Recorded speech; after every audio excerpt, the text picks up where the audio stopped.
નમસ્કાર, વડિયાના વાવડમાં આપનું હાર્દિક સ્વાગત છે। વડિયાના સુરવો નદી કિનારે આવેલા ડૉક્ટર ભીમરાવ આંબેડકર હોલની પાછળના સેફ્ટી ટેન્કમાં 2 ગાય માતાઓ ફસાઈ છે।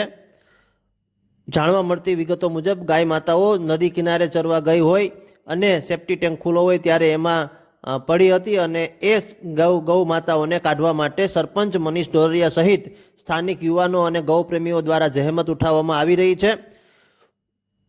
બંને ગૌ માતાઓને બહાર કાઢવા માટેની તજવીજ સ્થાનિક આગેવાનો, ગૌપ્રેમીઓ અને સરપંચ દ્વારા કરવામાં આવી રહી છે।